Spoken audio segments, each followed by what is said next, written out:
गोपाल हम्म। गौड़ा साहब ने तो यहां तक कहा कि अगर हम पिछले 8 साल में सुप्रीम कोर्ट की कार्यप्रणाली देखते हैं तो बहुत ही निराशाजनक रिपोर्ट कार्ड या ट्रैक रिकॉर्ड इनका है सुप्रीम कोर्ट का। और जिस तरह हम्म। आपने अभी कहा कि राम जन्मभूमि से लेकर के और तमाम मामलों तक, नोटबंदी वगैरह, सबको उन्होंने कवर किया है।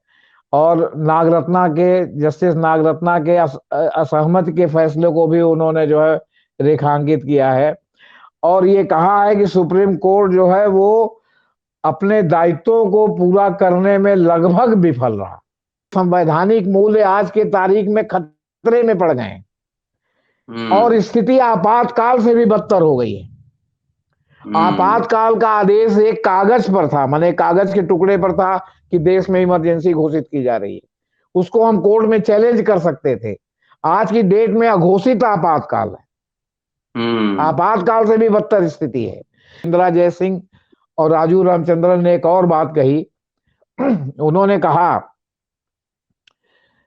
कि भारत के संवैधानिक मूल्य तो खतरे में ही हैं और ये स्थिति है कि आज की डेट में, है ना, हम संविधान की अनदेखी कर रहे हैं। न्यायपालिका को भ्रष्टाचार के खिलाफ एक योद्धा के रूप में 2014 के पहले देखा गया था, लेकिन हम्म। 2014 के बाद सुप्रीम कोर्ट ने हर स्तर पर कमजोरी व्यक्त की। जस्टिस लोया का मामला है जिसमें अमित शाह के खिलाफ मामले की सुनवाई कर रहे न्यायाधीश की मृत्यु के संबंध में जांच की मांग की गई थी। भीमा कोरेगांव का मामला है जिसमें बिना मुकदमा चलाए 5 साल से सोशल एक्टिविस्ट, बौद्धिक बुद्धिजीवी जेल में है और एक 80 साल से ऊपर के जो है स्टेन स्वामी की डेथ हो गई।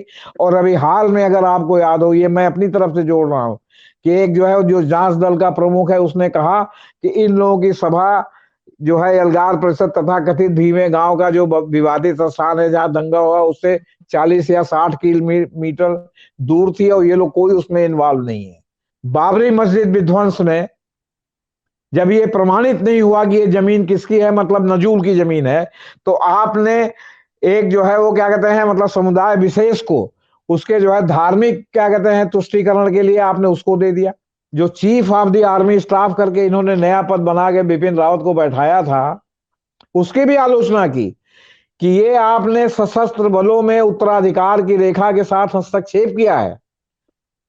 उन्होंने यहां तक कहा कि रघुराम राजन और उर्जित पटेल जो 2 गवर्नर आपके थे, आपने उनको जो है क्या कहते हैं इस्तीफा देने पर मजबूर किया है।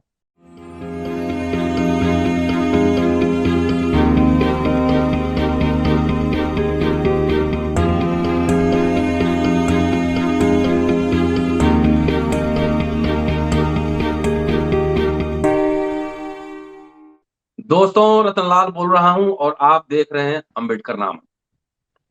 लोकशाही की अर्थात डेमोक्रेसी की एक खूबसूरती है कि कोई भी संस्थान समीक्षा से परे नहीं होते हैं, इंक्लूडिंग सुप्रीम कोर्ट भी।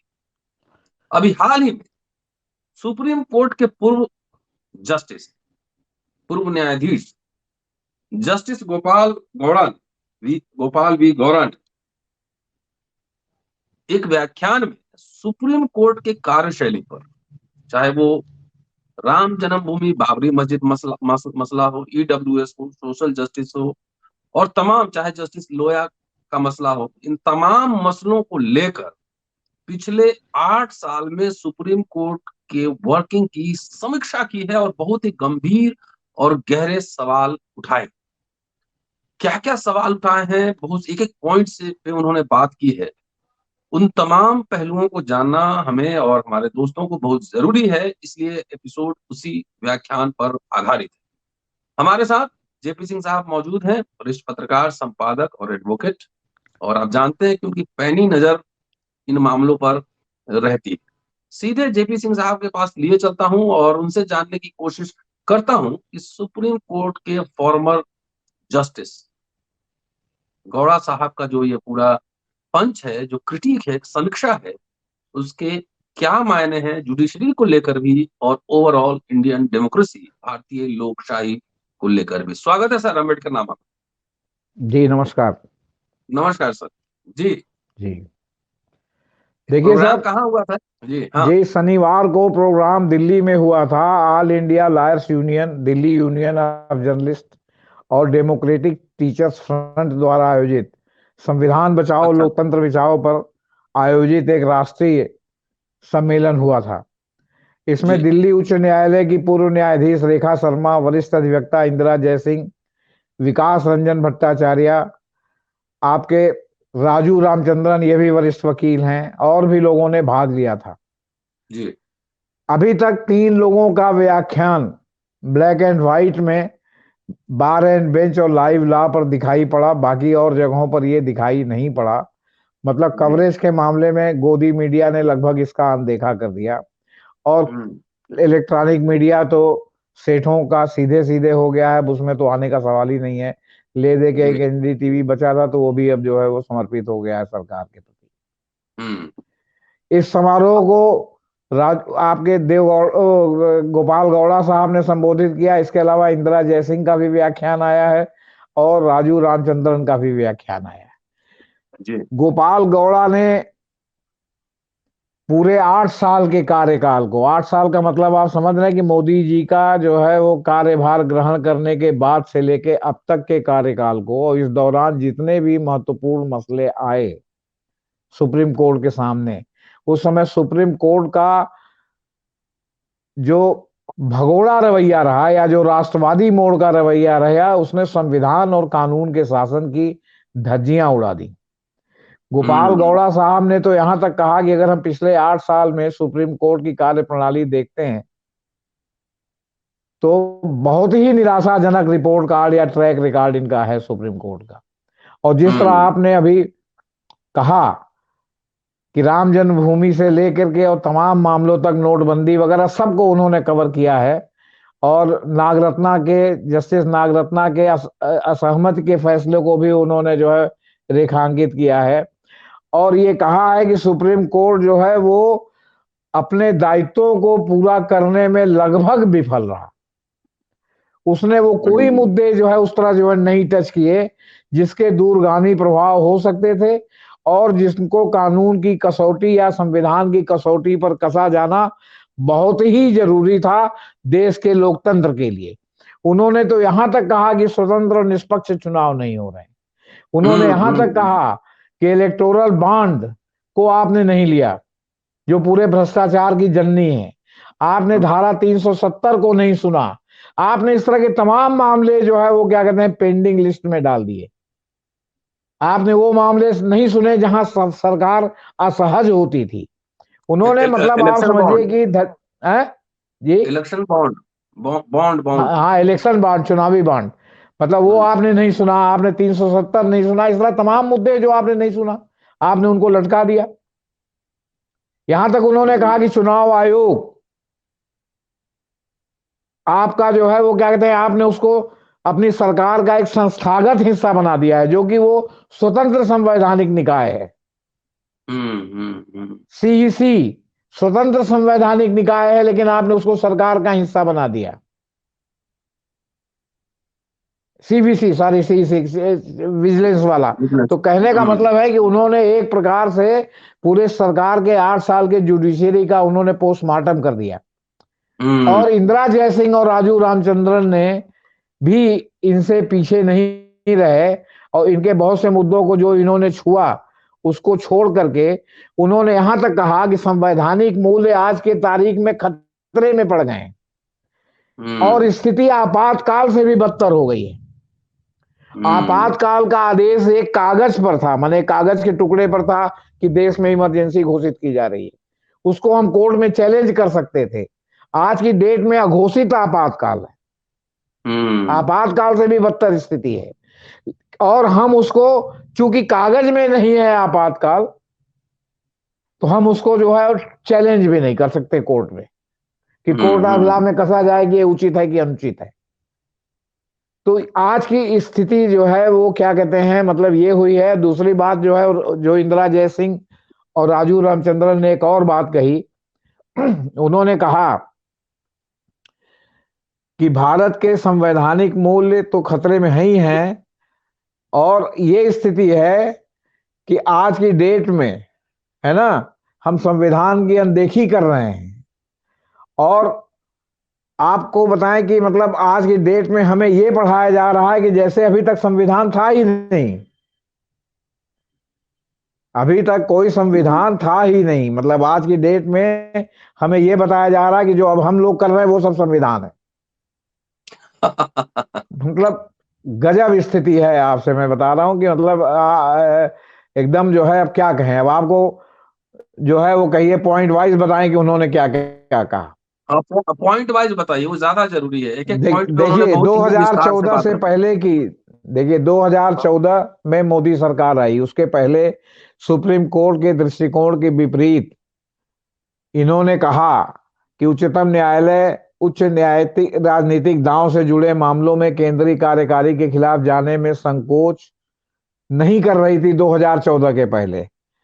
चाहे इसमें 2G का लाइसेंस रद्द करना हो, कोयला गेट मामला हो, आपके दिल्ली का जो है क्या कहते हैं, जो कॉमनवेल्थ गेम्स हुए थे उनका घोटाला हो, कलमाडी साहब को जेल भेजना हो, उसमें कहीं भी कोर्ट जरा भी कोताही नहीं कर रही थी।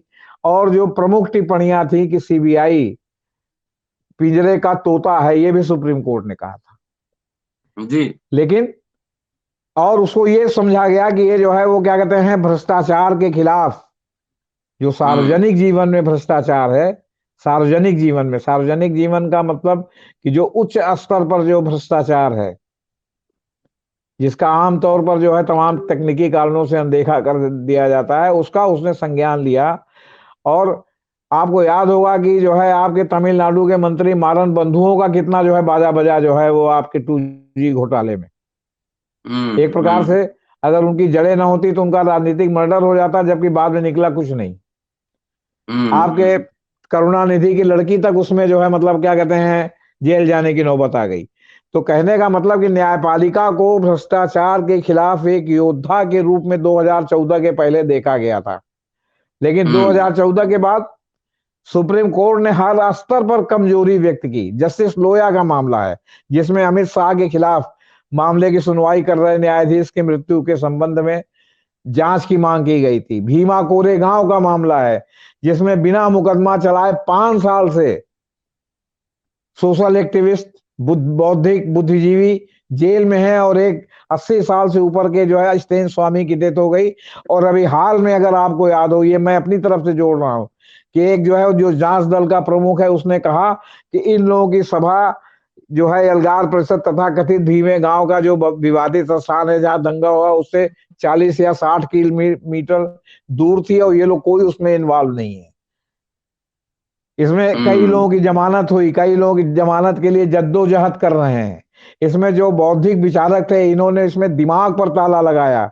पेगासस का इस्तेमाल करके तमाम लोगों के लैपटॉप में इन्होंने फिक्स किया, वो किया क्या कहते हैं, सबूत प्लांट किए। ये सब चीजें ब्लैक एंड व्हाइट में आ गई हैं।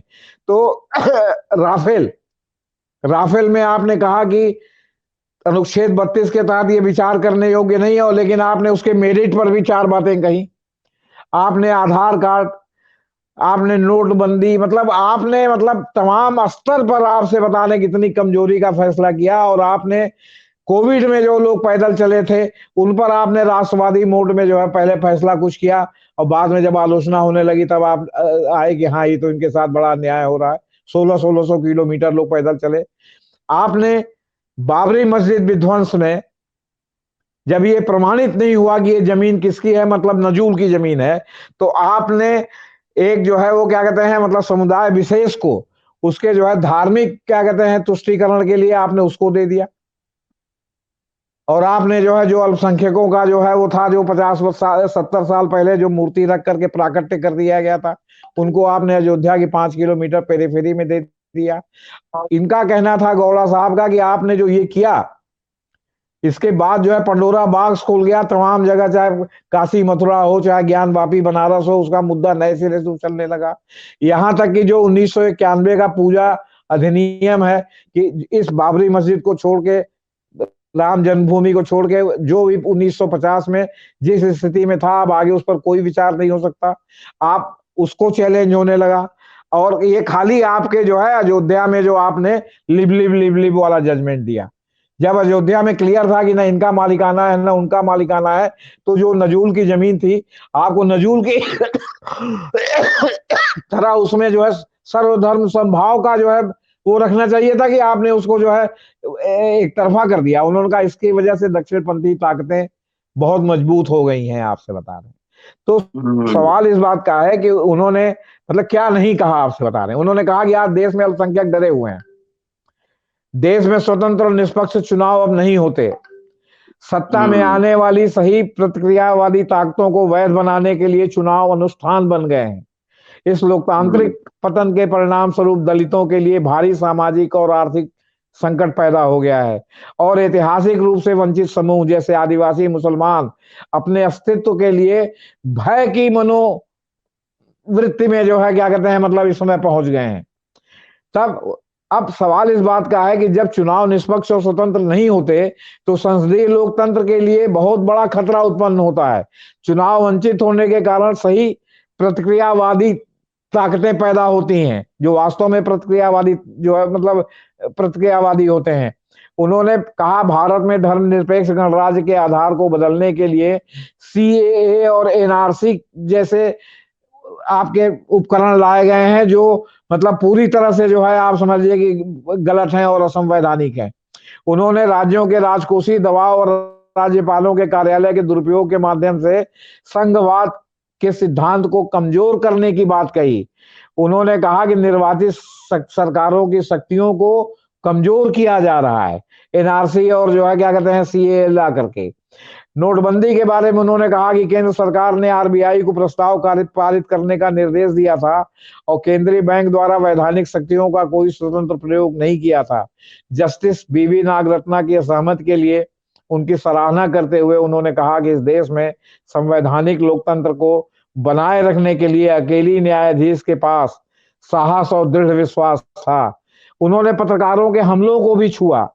उन्होंने कहा कि एक और 12 बजे रात में आप जो है क्या कहते हैं अर्नब गोस्वामी का नाम नहीं लिया। उन्होंने कहा कि एक पत्रकार को आप 12 बजे रात में गिरफ्तारी से जो है वो करते हैं, जमानत देते हैं, और दूसरा सिद्दीक कप्पल, उसके मामले को आप सुप्रीम कोर्ट कहता है कि जो है क्या कहते हैं आप हाई कोर्ट में जाइए।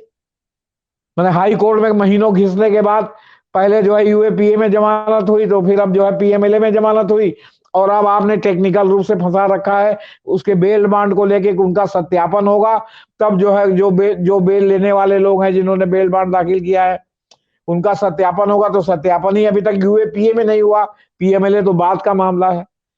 तो उन्होंने यहां तक कहा कि मीडिया को सेंसर किया जा रहा है। आपने न्यायिक नियुक्तियों को लिए उन्होंने कहा कि हम जो है वो क्या कहते हैं उसके फेवर में नहीं है, कॉलेजियम के, हमारा रिजर्वेशन है। लेकिन अभी तत्काल में जब कोई वैकल्पिक व्यवस्था नहीं है तो कॉलेजियम की प्रणाली चालू है, प्रचलित है, और संवैधानिक अधिकारियों के लिए उसकी सिफारिशों का पालन करना बाध्यकारी है। लेकिन वो टकराव की स्थिति पैदा की जा रही है आपका जो है क्या कहते हैं। उन्होंने कहा कि लोकतंत्र के सभी स्तंभों, बहुत लोग 3 स्तंभ मानते हैं, बहुत लोग 4 स्तंभ मानते हैं। आप 3 मानिए तो कार्यपालिका, विधायिका, न्यायपालिका, 4 मानिए तो इसमें आप जो है वो प्रेस को भी जोड़ लीजिए। उस पर उन्होंने कहा कि इस पर प्रतिक्रियावादी तत्वों का कब्जा है और राज्य एक फासीवादी हिंदू राज्य में बदल रहा है। क्या छोड़ा उन्होंने, आप बताइए। आप स्वतंत्रता, समानता और बंधुत्व जिसे संविधान गारंटी देता है, अब ये प्रतिक्रियावादी तत्वों के कारण खतरे में है और आज एक फासीवादी हिंदू तंत्र में जो है बदल रहा है। ऐसी ताकतों द्वारा सभी स्तंभों पर कब्जा किया जा रहा है।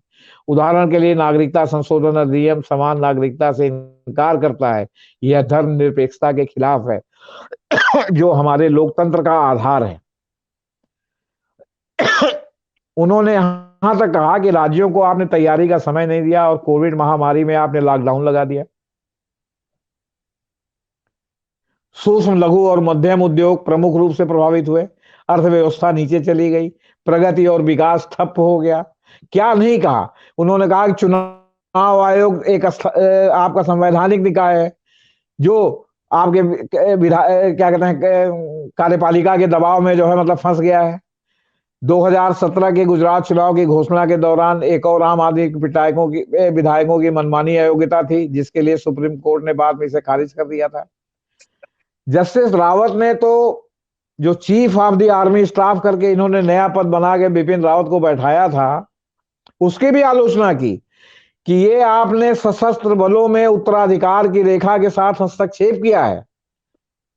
उन्होंने यहां तक कहा कि रघुराम राजन और उर्जित पटेल जो 2 गवर्नर आपके थे, आपने उनको जो है क्या कहते हैं इस्तीफा देने पर मजबूर किया है।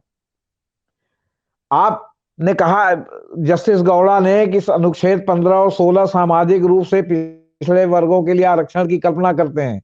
सुप्रीम कोर्ट और संविधान द्वारा मान्यता प्राप्त इस वैचारिक विचार को नजरअंदाज करते हुए सरकार ने आर्थिक रूप से कमजोर वर्गों ईडब्ल्यूएस को आरक्षण देने के लिए एक कानून पारित कर दिया और इसे सुप्रीम कोर्ट ने 3-2 के बहुमत से बरकरार रखा। आप किसान बिल को देखिए, किसान बिल को संसद ने पारित कर दिया और बाद में आपको जो है किसानों के विरोध के कारण से किसान बिल वापस लेना पड़ा। आपने बड़े व्यापारियों को छूट दी, किसी भूमि खरीदने के लिए आपने जो है दरवाजा भूमि अधिग्रहण कानूनों के तहत बाढ़ के दरवाजे मतलब खोल दिए। आपसे बता रहे, उन्होंने मतलब कोई भी चीज को जो है आप समझिए कि छोड़ा नहीं। उन्होंने यहां तक कहा कि सरकार ने एनजीओ के लिए विदेशी फंडिंग पर प्रतिबंध बढ़ा दिया है। 20,000 एनजीओ ने अपना लाइसेंस खो दिया है। एमनेस्टी इंटरनेशनल जो मानवाधिकारों के लिए काम करती है, उसको संचालन बंद करने के लिए मजबूर होना पड़ा। 3 संयुक्त राष्ट्र के विशेष प्रतिनिधियों ने एफसीआरए को निरस्त करने का आग्रह किया, यह दावा करते हुए कि सरकार से अलग होने वालों को चुप कराने के लिए इसका उपयोग किया जाता है। अब आप सोचिए कि अब क्या बचा जो उन्होंने जो है मतलब क्या कहते हैं नहीं किया, कौन सा मामला नहीं छुआ। अब जय सिंह ने भी सभा को संबोधित किया। उन्होंने कहा कि सत्तारूढ़ दल संविधान की अनदेखी कर रहा है, वे काफी सरलता से भारत के संविधान को की धज्जियां उड़ा रहे हैं। हमारे सामने चुनौती है। आप सत्तारूढ़ व्यवस्था से कैसे निपटते हैं जो भारत के संविधान की अनदेखी करता है। ये एक चुनौती है। 370 के मामले को निरस्त करने को छोड़कर 2014 से आज तक संविधान में संशोधन नहीं किया गया है। अन्य सभी परिवर्तन हमारे पास हैं। तो सवाल इस बात का है कि पहले कागज में इमरजेंसी थी, अब बिना कागज के इमरजेंसी है। कागज की इमरजेंसी को हम कोर्ट में चैलेंज कर सकते थे, अब हम जो है कैसे चैलेंज मतलब उसको चैलेंज भी नहीं कर सकते क्योंकि अघोषित जो है आपातकाल है। अब आपके जो है वो आपके राजू रामचंद्रन ने कहा कि भारत के संवैधानिक मूल्य खतरे में है, स्थिति आपातकाल से भी बदतर है। तो सवाल इस बात का है कि जब इतने बड़े बड़े कानूनविद इस तरह खुलेआम बात कर रहे हैं तो अभी तक सरकार की ओर से इसमें कोई भी रिएक्शन जो है वो क्या कहते हैं नहीं आया। आपसे बता रहे हैं, यहां तक बात उठी कि आपको जस्टिस नजीर ने 2021 में जब अधिवक्ता परिषद की सभा को संबोधित किया था तो उन्होंने भारत के संविधान और कानून के शासन की परोक्ष रूप से धज्जियां उड़ा दी थी और मनु, याज्ञवल्क और इन लोगों का उदाहरण दिया था कि उस समय की जो कानून व्यवस्था थी अच्छी थी, हमको उसी ओर लौटना चाहिए। ये औपनिवेशिक व्यवस्था है जिसको हमने जो है मतलब अपना रखा है। यही बात अभी पिछले दिनों संपन्न हुए अधिवक्ता परिषद की सभा में आपके गए थे सूर्यकांत जी, संभवतः कुरुक्षेत्र में हुआ था। जस्टिस सूर्यकांत, हमने एक दिन उल्लेख भी किया था। उन्होंने भी रामायण, कौटिल्य, मनु, याज्ञवल्क इन्हीं का उदाहरण दिया। आपके मद्रास हाई कोर्ट के चीफ के जस्टिस जीआर स्वामीनाथन ने भी यही सब बातें कही और इन सब बातों से सीधे सीधे बाबा साहब अंबेडकर द्वारा जो धर्मनिरपेक्ष संविधान तैयार किया गया था उसका ये एकदम खुला उल्लंघन है। आपसे बता दें, बल्कि ऐसे लोगों को उस संविधान के तहत शपथ लेकर के सुप्रीम कोर्ट या हाई कोर्ट के जज के रूप में बैठना उनके लिए शर्मनाक है। अगर उनको लगता है कि ये गलत कानून है तो उनको सड़क पर आके संघर्ष करना चाहिए, इस्तीफा देकर, कुर्सी पर बैठ करके नहीं। आप जिस संविधान की शपथ खा करके कुर्सी पर बैठे हैं उसी संविधान का आप उल्लंघन कर रहे हैं और गैर संवैधानिक बात कर रहे हैं, वो बातें कर रहे हैं जो ब्राह्मणवादी व्यवस्था थी आपके पहले, बहुत पहले, और जिसके कारण देश को इतना पतन का जो है क्या कहते हैं रास्ता देखना पड़ा। उस ब्राह्मणवादी व्यवस्था के कारण। आपस में ही लोगों को लड़ा करके इतना कमजोर कर रखा था कि विदेशी आक्रांता आए और वो घुस गए, वो किसी 10-20 रूप में लोग भी भी आए आता, हों। बोले ये 10-20 लोग भी आता था तो पीट पाट के चल देता था। पीट पाट के चल देता था। क्यों? क्योंकि आप तो धोती पहन के और चंदन लगा के और लगाने के बाद जो है मुहूर्त देखते थे कि इस मुहूर्त में हम जो है क्या कहते हैं हमला करेंगे तो हमारी जीत होगी। वो बिना मुहूर्त दिए रातों रात आपका सफाया कर देते थे, आप मुहूर्त देखने के लिए बचते ही नहीं थे। घड़ी में घर जड़े और 9 घड़ी भद्रा। समझ गए आप? घड़ी में घर जले और 9 घड़ी भद्रा। आपसे बता रहे हैं, मैं आपसे पूछ रहा हूं, आप इतिहास के वो हैं और आप जो है वो क्या कहते हैं मध्यकालीन इतिहास के अगर विद्वान हैं तो आप पुराने इतिहास को भी कुछ ना कुछ जानते होंगे। आप बताइए, 10 कमांडेंट्स और महाभारत के समय हमारे पास दिन था सोमवार मंगल बुध। ये ग्रेगोरियन कैलेंडर का दिया हुआ है, किसी भारतीय कैलेंडर का नहीं दिया हुआ, किसी नव संवत्सर या उसका कैलेंडर नहीं दिया गया है। ये आर्यभट्ट का या जो हमारे वो सौर गणना वाले थे उन्होंने सोमवार मंगल नहीं दिया, ये ग्रेगोरियन कैलेंडर ने दिया। और आपको जो है समाज को जो है अपने पोंगा पंथ में जगाड़ने के लिए आज सोमवार है तो चंद्रमा का व्रत है, कल मंगलवार है तो हनुमान जी का व्रत है, परसों बृहस्पति बुधवार है तो गणेश जी का व्रत है, फिर बृहस्पतिवार है तो बृहस्पति का व्रत है, तो शुक्रवार है कि तो कुछ दिन संतोषी माता चली, कुछ दिन वैभव लक्ष्मी चल रही हैं, शनिवार है तो फिर शनि का आ गया व्रत, इतवार है तो सूर्य का व्रत है। ये कहीं भी जो है आपके जो है पुराने आपका जो है अगर वैदिक काल में आप जाएंगे तो आपको कहीं भी ये व्रत नहीं मिलेंगे। आपसे बता, ये सब व्रत ग्रेगोरियन कैलेंडर के दिन के हैं, इन आपने बना दिया।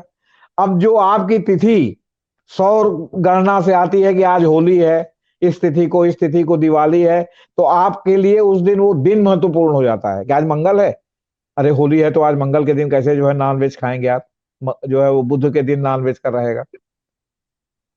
2 मैं दिन हो आपसे जाता है। पूछता हूं कि अगर हनुमान जी का अगर मंगलवार या शनिवार को जन्मदिन हुआ था तो जो हनुमान की जी की जयंती नरक चौदस जो मुख्य रूप से कहा जाता है, हालांकि इन्होंने एक जो है वो शायद बैसाख में भी एक जयंती पैदा कर दिया है कि यहाँ इस दिन भी जयंती है और नरक चौदस को भी जयंती है, मतलब दोनों जयंती इस समय मनाई जा रही है।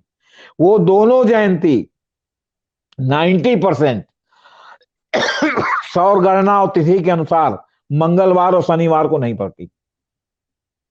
कभी वो बृहस्पति को पड़ गई, कभी शुक्र को पड़ गई, कभी सोमवार को पड़ गई, तो वो मंगल और शनिचर को क्यों नहीं पड़ती? फिर मंगल और शनिचर का व्रत शनि हनुमान जी के नाम पर क्यों आपने रिजर्वेशन करा रखा है? आप अगर तर्क पर आइए तो ये जवाब नहीं दे सकते, मैं आपसे बता रहा हूं। अच्छा सर, गौड़ा साहब का जो पूरा असेसमेंट है, एक जी, बहुत ही तीखी आलोचना है, एक तरीके से बहुत समीक्षा तीखी है। आलोचना है सर, जी बहुत हाँ, तीखी और आलोचना है और जो है भाई लोग सहला रहे हैं, आपसे बता रहे हैं।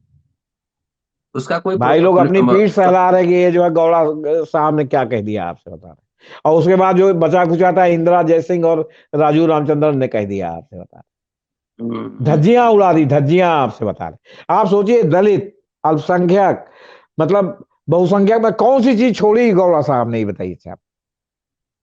जब यहां कोई तक कह फर्क दिया पड़ा? कि जो है वो क्या कहते हैं कि यहां तक कह दिया कि टोटल फेलियर है, संविधान की अनदेखी हो रही है, अघोषित आपातकाल है, संवैधानिक मूल्य नष्ट हो रहे हैं, और आप समझिए कि क्या कहते हैं स्वतंत्र और निष्पक्ष चुनाव नहीं हो रहे हैं, तो अब क्या बचा?